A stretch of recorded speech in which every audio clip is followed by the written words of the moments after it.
They found him sitting in his armchair, remote in hand, TV still glowing, no cry for help, just stillness.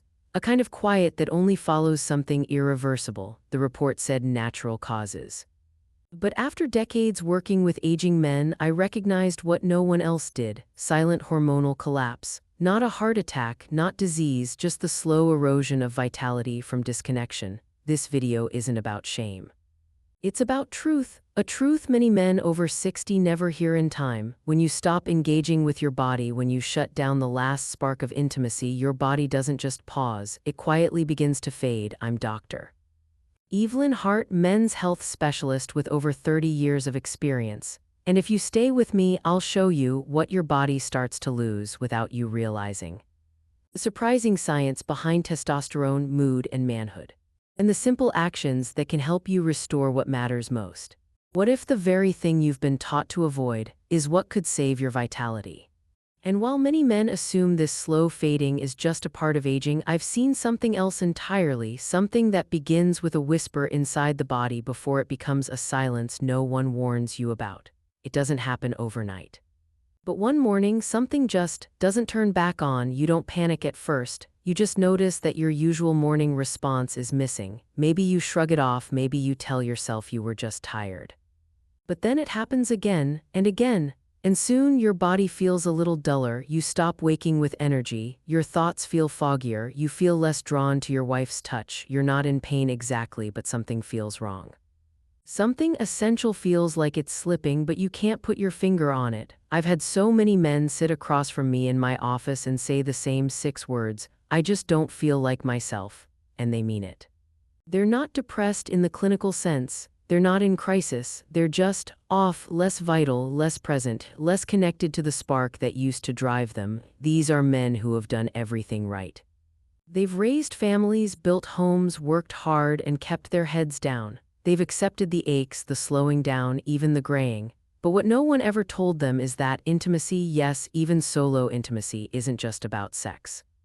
It's a message, a biological signal. When you stop sending that signal, the body assumes it's time to power down. It doesn't argue, it just listens. You see, intimacy isn't indulgence, it's instruction. It tells your nervous system, your circulatory system, your hormonal axis, stay alive, stay alert, stay useful. When that signal is absent for long enough, the systems responsible for arousal, blood flow, and even emotional balance begin to go quiet. Like a house that no longer hears footsteps, dust settles in places you never used to notice. Doors start to creak, things rust. Think of it like this: if you stopped using your legs entirely for a year, didn't walk, didn't stand, what would happen? You'd lose strength, you'd lose flexibility, the muscles would atrophy, the nerves would grow less responsive. Eventually, your legs wouldn't remember how to carry you. The same thing happens to your sexual function after 60. It's not just a luxury, it's a muscle, a mechanism, a pathway that requires regular use to stay awake. And this isn't just theory. I've spent over 30 years walking with men through this quiet descent. I'm Dr. Evelyn Hart, men's health specialist, and I've sat with veterans, pastors, retired engineers, men who'd never call themselves emotional but whose eyes betrayed the grief they didn't know how to name. Because it's not just the loss of function that hurts, it's the realization that something they thought didn't matter, did, that a part of them had been shutting down without warning. You might not feel it all at once. You might not even talk about it, but your body knows. It speaks in soft changes: shallower sleep, shorter breath, a feeling of distance from your partner, a reluctance to look in the mirror. And maybe, somewhere deep down, you've felt it too. So let me ask you this: have you noticed your body growing quieter, not just in desire, but in energy, resilience, and presence? Have you chalked it up to age when maybe, just maybe, it's your body responding to silence? Because losing function is only the beginning. And the next layer of loss cuts even deeper into the very hormones that once made you feel strong, steady, and undeniably alive.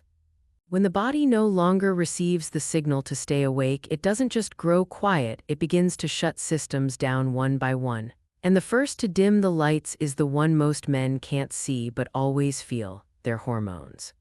You don't see it coming, but you feel it slipping, not all at once but subtly. You wake up more tired even after a full night's sleep. Your patience runs thinner. You start canceling things you once enjoyed, your morning walks, your garage projects, even the Sunday paper with your wife. Maybe you blame the weather, maybe you blame age, but somewhere inside you know it's more than that. You feel disconnected from yourself, like a fog has rolled in and decided to stay. I've heard this described in countless ways. Doc, I don't get excited like I used to. I feel slow, dull, unmotivated. But the one that always stays with me came from a retired Army vet, 72 years old. He said, "I don't recognize the man in the mirror anymore." And the way he said it, it wasn't just about muscle or looks, it was about presence, identity, purpose. What most men don't realize is that these changes aren't random. They're hormonal. Testosterone isn't just a sex hormone, it's your body's internal engine for vitality. It affects your mood, your clarity, your confidence, your muscle tone, your energy, even your bone strength. When levels drop, men don't just slow down, they feel like they're fading. Now here's the part no one tells you: testosterone production depends on stimulation. Yes, stimulation. Your brain, your hypothalamus, your testicles, they all respond to signals. When you experience arousal, even if it's just a moment of desire, a memory, a brief connection with yourself, your body interprets that as a reason to keep producing. It says this function still matters, keep the lights on. But when you go days, weeks, or even months without any sexual activity, without any kind of intimate signal, your body quietly receives a different message. We're done here. So it scales back, slows down hormone production, withdraws resources, not because it's broken, but because it believes that part of you is no longer needed. It's not a malfunction, it's a miscommunication. And what follows isn't always dramatic, but it is devastating. The spark in your voice softens, the muscles around your shoulders slack, the laughter comes less freely, the edge you once carried in your stride dulls into something more hesitant. This isn't about vanity, it's about chemistry, and when that chemistry disappears, so does the internal compass that once told you, you matter. Physically, low testosterone can trigger fatigue, loss of muscle mass, bone weakening, and even increased risk of heart complications. But emotionally, it does something harder to measure. It chips away at your sense of self. You become more reactive, less resilient. Frustration creeps in where curiosity once lived. You might snap more easily, or worse, go quiet altogether. And the most tragic part is that so many men think it's just the natural path of aging, that this loss of vitality is inevitable. But I'm here to tell you it's not. It's reversible with knowledge, with care, with intention. What you don't use, your body starts to shut down. It's not a warning, it's biology, it's how we were built. But if disconnection is what causes the decline, then reconnection is what begins the repair. Because once your hormones drop, it's not just your strength that suffers, it's your ability to bounce back. And the emotional toll is something most men never see coming until it's already taken root. And while emotional strength may quietly fade with hormonal loss, there's another system in your body that begins to protest in a more physical, more disruptive way, one that wakes you up in the middle of the night, lingers in your lower back, and slowly starts to take over your days. It's not your bladder, it's something deeper and preventable. I can't count how many men have come into my office embarrassed and frustrated, thinking they've developed a urinary problem. They describe the same set of symptoms. A constant urge to go, but not much comes out, interrupted sleep, pressure in the pelvis, a dull, dragging ache that won't go away. Most of them assume it's just part of getting older. But when I ask a few quiet questions about their intimacy habits, about how long it's been since they last had release, a different story unfolds. What they're experiencing isn't always a bladder issue. It's often the result of something no one ever taught them about: prostate congestion. The prostate is a small gland about the size of a walnut that plays a big role in male health. It produces and stores seminal fluid, and like any system in your body designed to flow, it suffers when that flow stops. Without regular release, that fluid sits, and over time it thickens. That's when pressure builds. Inflammation creeps in. Discomfort begins to spread, not dramatically but steadily. And before long, it disrupts everything from your sleep to your confidence. Let me tell you about Harold, a 69-year-old retired mechanic who came to see me after a routine blood test showed elevated PSA levels. Naturally, he feared the worst. We scheduled imaging, reviewed his history, ran every test I could think of. But the surprise came not from what we found, but from what we didn't. No tumors, no major structural issues, just significant congestion. He hadn't been sexually active in over 3 years, no stimulation, no release. I thought that part of life was just over, he told me, avoiding eye contact as if he were confessing something wrong. But it was something else Harold said that stayed with me. One afternoon, while driving his daughter and 6-year-old grandson to the store, the boy reached for him from the back seat, asking to sit on Grandpa's lap like he used to. And Harold froze, not from pain but from fear that the growing pressure in his pelvis might cause him to leak, even slightly. I told him no, Harold whispered, and I saw his little face fall. I couldn't even explain why. He looked down, shoulders slumped, and added, "That's when I realized I wasn't avoiding touch because I was old. I was avoiding it because I didn't trust my body anymore." What Harold needed wasn't shame, it was education. He needed to understand that this wasn't a sign of weakness or failure, it was a simple consequence of stillness. Because the prostate isn't designed to hold onto fluid long-term, it's a system that needs movement. Just like your heart needs to pump, your lungs need to expand, your joints need to bend, the prostate needs to be emptied. And he's not alone. A well-known longitudinal study, one I won't name here but trust deeply, found that men who engaged in regular ejaculation throughout later life had lower rates of prostate inflammation and even reduced long-term cancer risk. The theory is straightforward. When the gland is used, it stays healthy. When it's ignored, it becomes stagnant, and that stagnation can become harmful. This is why I always tell my patients this isn't about indulgence, it's maintenance, it's care. It's honoring the systems inside you that still function, still matter, still require attention. 1 or 2 intentional moments a week, no rush, no guilt, can keep your prostate healthier, your nights quieter, and your mornings less anxious. So if you've been waking up twice a night, if there's a heaviness in your lower abdomen, if something just doesn't feel quite right down there, consider this: your body may not be failing you, it may just be asking for movement. For respect, for care you didn't know it needed. Because while physical discomfort can be addressed, there's another kind of ache that builds even slower and reaches even deeper than the body. It's the one that begins in silence and settles in the soul. And while the body's pain may press urgently for attention, there's a different kind of ache that settles in more quietly, the kind that doesn't wake you up at night but meets you each morning in the mirror, asking a question you no longer know how to answer. It's not about sex, it's about feeling human. I've spoken with men who haven't been physically intimate in years, and not because they couldn't, but because something inside just shut down. They didn't feel seen, they didn't feel needed. They stopped feeling like they mattered. For some, it started when their spouse passed. For others, it came on slowly after retirement or after their kids moved away. But the result was the same: an emotional quieting that turned into numbness. When intimacy fades, not just with a partner but even with yourself, the body doesn't just stop producing hormones. The brain also stops releasing the chemistry of connection. Oxytocin, dopamine, endorphins, these are the natural substances that lift our mood, reduce anxiety, and reinforce our sense of being alive. And here's the part most men never hear. These chemicals don't just come from touch with someone else. They can be released through self-intimacy, even quiet moments of presence with your own body. But when that presence is lost for too long, it begins to show. You stop looking in the mirror not because you're ashamed, but because you no longer recognize the man looking back. You stop choosing clothes with intention. You stop shaving as often. You stop caring how you move through space. The hobbies that once lit you up, restoring tools, playing guitar, tending your garden, begin to feel distant, almost burdensome. You sit more, you speak less, you laugh, but not as often.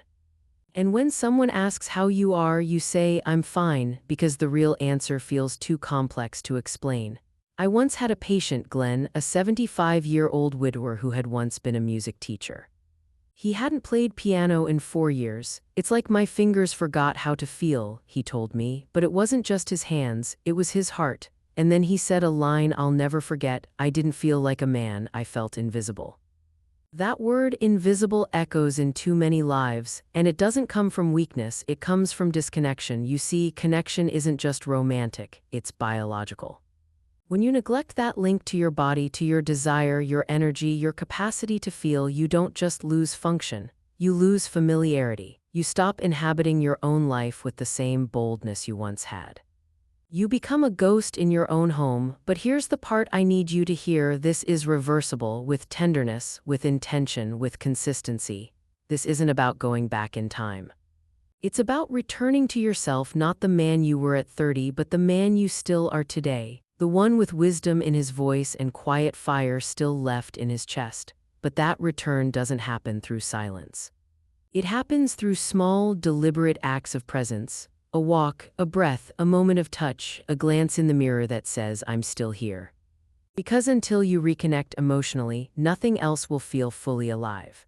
And the longer that disconnection lingers, the more it drains not just your energy but your identity. The question is, are you ready to come back to yourself? And perhaps the most dangerous loss is the one we rarely name, the one that doesn't begin in the body or the brain, but in the way a man sees his own worth.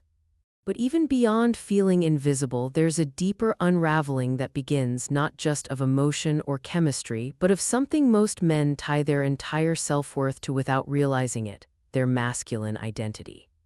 Masculinity doesn't retire, it fades when we stop tending to it. And for many men, that fading begins the moment their performance starts to shift. For decades, being a man has meant being strong, reliable, sexually capable.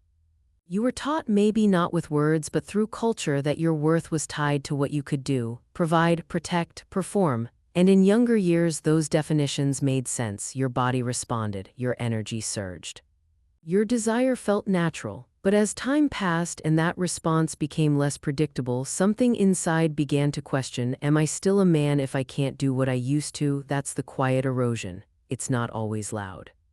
It doesn't announce itself with a diagnosis. It comes as doubt, as silence, as the unspoken grief of feeling like you're letting someone down, your partner, your younger self, your identity. I've seen men, good, decent men, withdraw from intimacy not because they didn't want it, but because they feared what might happen if they tried and failed. They'd rather be absent than risk feeling inadequate. So much of that shame is rooted in a narrow, outdated view of manhood, one that says if you're not performing, you're not present.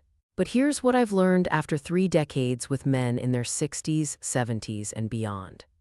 Masculinity is not about conquest, it's about presence. Strength in stillness, courage in vulnerability, depth over dominance. Touch is not obsession, it's connection. And gentle, intentional touch, whether with a partner or yourself, is not weakness. It's a statement, I'm still here, I still matter. Let me tell you about Frank. He's 74, a retired contractor. He hadn't touched his wife, not even held her hand, for over 2 years. Not because he didn't love her, but because he feared he might disappoint her if things did work.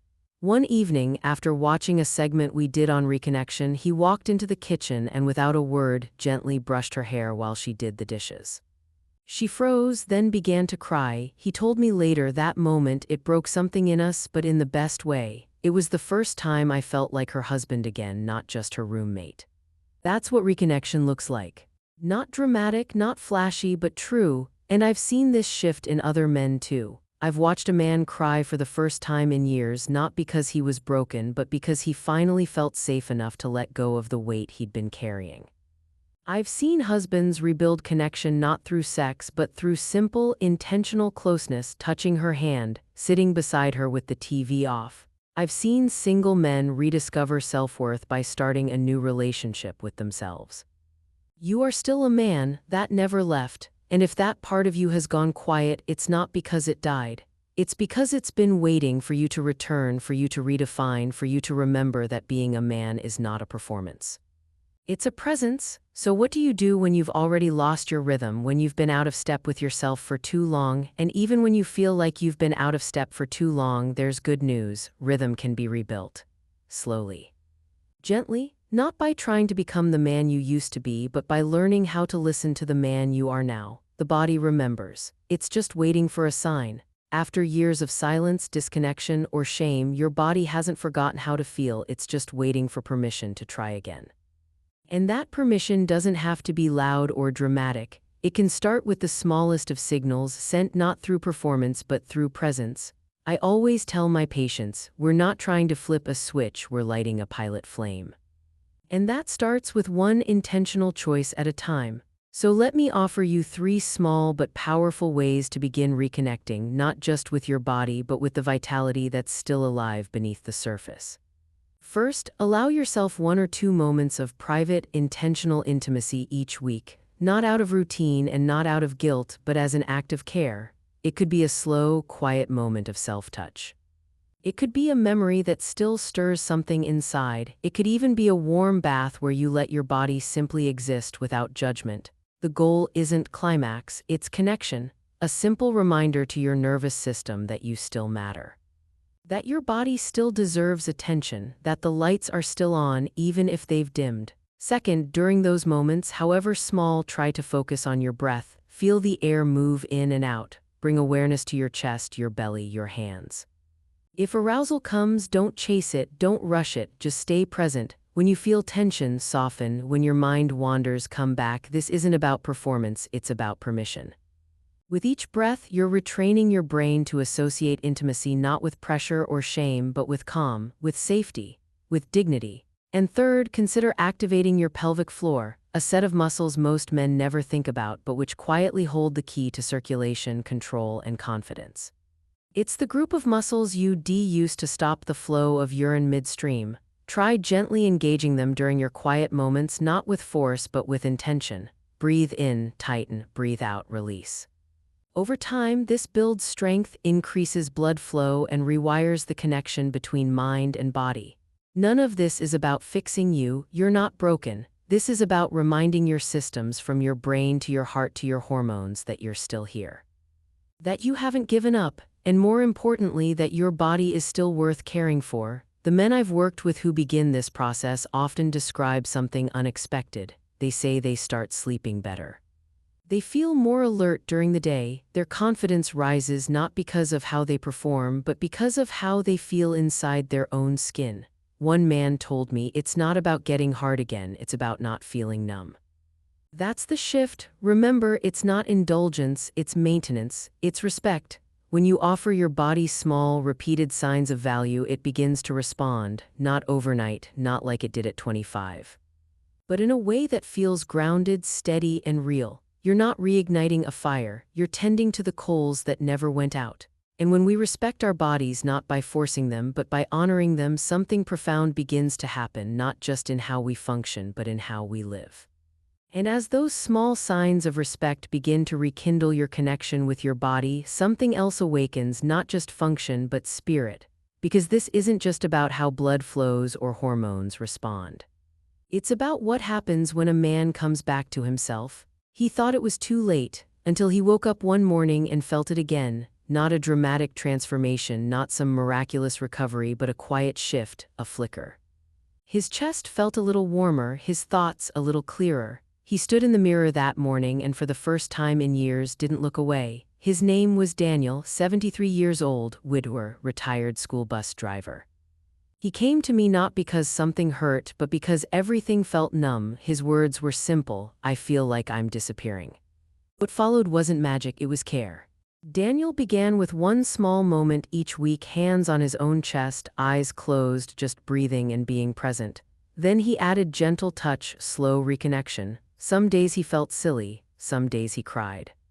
But he stayed with it. A few weeks in, he said something had changed. His body hadn't just begun to respond, his laughter had come back, and it was his daughter who noticed first. She said, "Dad, you're humming again. You haven't done that in years." That's what happens when you return to yourself. You don't just recover function, you recover aliveness. What Daniel reclaimed wasn't just circulation, it was confidence.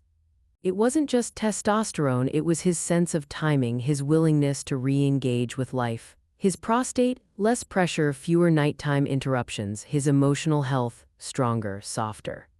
He said the tension in his shoulders eased before anything else did. The body knows how to heal when we listen. Because when we fall silent with ourselves, we lose 4 critical things. First, we lose circulation.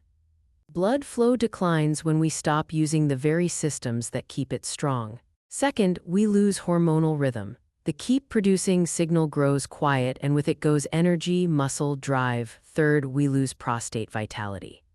Stagnation becomes inflammation. And fourth, most painfully, we lose identity. We stop feeling like men, not because of biology, but because we stopped believing we mattered enough to care for. But here's the truth I want to offer you now that you've walked this far with me. This isn't about lust. It's about life, about presence, about the sacred relationship you still have with your own body, even now, especially now. You're not broken, you're becoming wiser, more attuned to what matters, more capable of kindness toward others, yes, but also toward yourself. You've carried decades of responsibility, pressure, silence.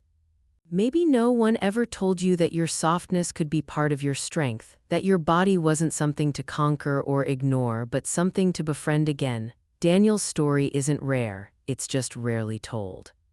And maybe your story is similar, or maybe it's still waiting to unfold. Either way, the invitation is the same: to return to yourself, to your rhythm, to the truth that you never stopped being a man, you just stopped hearing the music. So if no one's told you this before, your story isn't over, it's just starting a new chapter. And maybe that next chapter begins right here with a single choice to turn toward yourself instead of away. Maybe you felt that stillness too, the kind that creeps in quietly, not just in the room but in the mirror. A silence that wraps around your spirit, making you question if your best days are behind you. But let me remind you of something essential: your body doesn't shut down because of age. It shuts down because of disconnection. And disconnection, unlike age, is something you can change. You can reconnect with your breath, your body, your sense of aliveness. You can rebuild not through force or shame, but through presence and care. You can feel like yourself again, not the man you used to be, but the man you still are. There's strength in you that hasn't left. There's vitality waiting beneath the surface. And there's time, not to be who you were, but to remember who you've always been. You're not too old, you're just overdue for a reunion with your own vitality. You're not fading, you're remembering how to shine. If this message touched something in you, even a little, leave a comment, share this with someone who needs it, or just type "I'm still here." We see you, we hear you, and you're not alone.